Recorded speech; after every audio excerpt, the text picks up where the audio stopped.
Hey everyone, Robert Ferringo here, and today we're talking college football line movements. Make sure to check me out at www.docsports.com. That's www.docsports.com.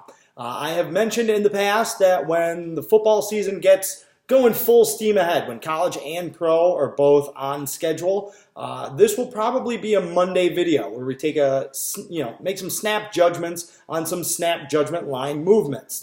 Usually the bigger line movements from when the books release the numbers on Sunday to when they are bettable to the general public on Monday. I've always found that to be kind of fascinating where the early sharp money is going and what that does to the numbers. Well, today is Wednesday. Obviously, Monday was a holiday and NFL still hasn't started yet. So just like we did last week, we're going to take a look at some college football line movements, the biggest movements of the week, and just kind of dig into why those numbers are moving and keep these games basically on your mind through this weekend to see how they turn out.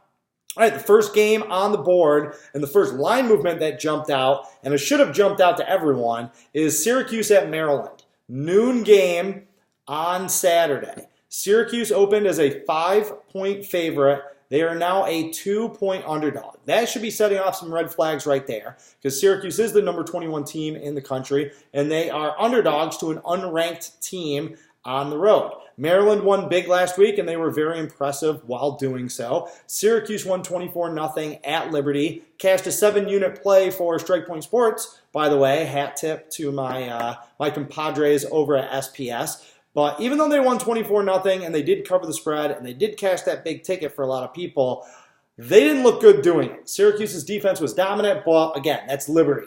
Their offense leaves a lot to be desired. I am not a fan of new quarterback Tommy DeVito. I loved Eric Dungy. He was one of my favorite Syracuse football players of all time, and he was just a player. Tommy DeVito has shown none of that yet, and obviously the market is not buying into him.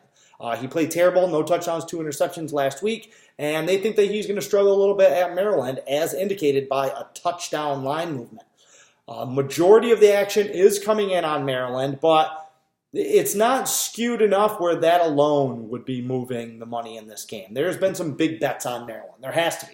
There's no other excuse why this line would move and steam the way that it has. One other handicapping factor to consider, Syracuse has a monumental game, at least in their minds, against Clemson next week in Syracuse. So they come off a big road opener, which they win by a shutout. Next week they have their home opener against, oh, by the way, the defending national champs and the number 1 team in the country, who they have almost beaten 2 times in a row the last 2 years. Did beat them 2 years ago, almost upset them last year. So I think people think that Syracuse is looking ahead this week and looking past Maryland, and I think that that's fair. You remember that Maryland beat Texas last year at home in their opener, so they are no pushover. So that is a massive line movement, and that is a game, whether you bet it or whether you stay away from it, we all should be paying attention to. All right, another interesting line movement here is Nebraska at Colorado. Nebraska opened it as a 7.5-point favorite. That number is now down to 3.5, and it's approaching 3 at some of the books. Key numbers not as important in college football because there is a wider spread of the results in the games, but key numbers are still key numbers in football betting. So the fact that this has been bet through and has moved through the 7 and the 4 is significant. Apparently people are jumping off the Nebraska hype train. Now, they are still taking 63% of the betting action in this game, so the majority of the money is coming in on Nebraska. They do have revenge for a close loss early last season against Colorado that was in Lincoln. They lost their quarterback in that game.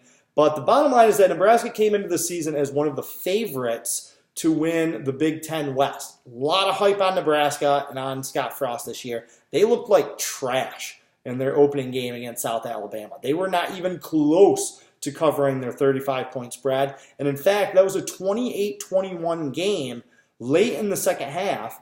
Nebraska ended up winning 35-21, but they benefited from a punt return for a touchdown and 2 defensive touchdowns. So the offense was terrible. Colorado is at home. They are in that thin air, which is always tough to deal with this time of the year. Just ask Missouri, who lost up in altitude at Wyoming last week. Colorado's at home. They're a Pac-12 team. They have Pac-12 talent. I'm not high on them. I'm not a big Buffaloes guy, but they're a good team. They're not a pushover by any stretch of the imagination. And if they were able to go on the road and beat Nebraska last year, they could probably hold their own at home this year. This is probably going to be a stay away from me, but interesting to see that the public is still buying into Nebraska. The Sharps are jumping off that hype train, and that big money on Colorado somewhere is bringing that number down. All right, next we have Western Kentucky at Florida International, another one of the bigger movers of the week. Opened with FIU at home -12. It is now -7. This game is not even on my radar. These are two bad teams. I want no interest in them. It is just interesting to note that this is one of the more significant line moves of the week, and it's also a reverse line movement. The majority of the action in this game is coming in on Florida International, but the line is moving against them. That tells you that the sharp action is on Western Kentucky.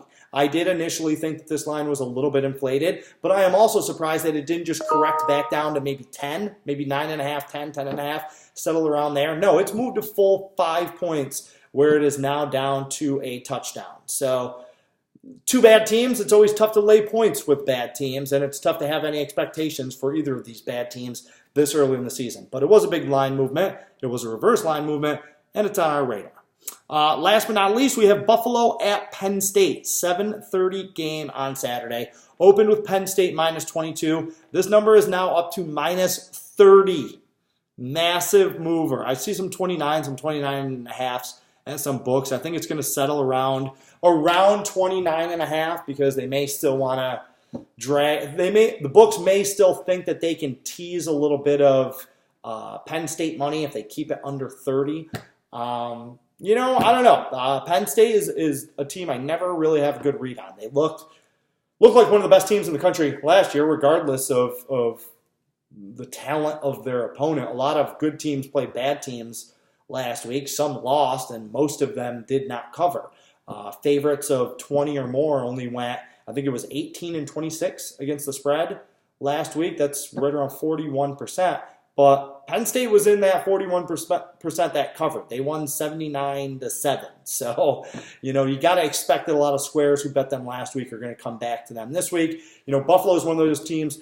They have a decent little program over there. They really do. They were a huge surprise last year, but they lost a ton of talent to graduation and to the transfer portal. This is a Buffalo team that I have been looking to bet against once they get into MAC play because they don't have the same level of talent or experience that they had last year. Don't know if this is quite the spot. Don't know if Penn State is going to be ultra motivated to go out and cover a 4.5 touchdown line after winning by over 70 points next week when Nittany Lions have some harder games on the horizon. So that's it. Those are the four biggest line movements in college football this week. We got Syracuse at Maryland. Syracuse was a 5-point favorite. They are now a 2-point underdog. Nebraska at Colorado. The hype train for Nebraska took them from a 7.5-point favorite down to a 3.5-point favorite. Maybe telling right there. Western Kentucky at Florida National.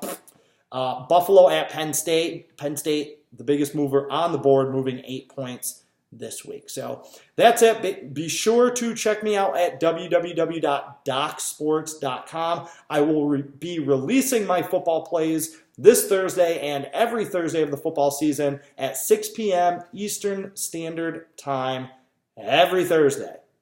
Looking for a big week in college football. Also at the NFL, my two biggest plays of the week will be in the NFL. So I'm excited. It's going to be a big card, and I'd love to have you involved. So enjoy the rest of your week. Be sure to check out my other videos. Carpe diem, and good luck.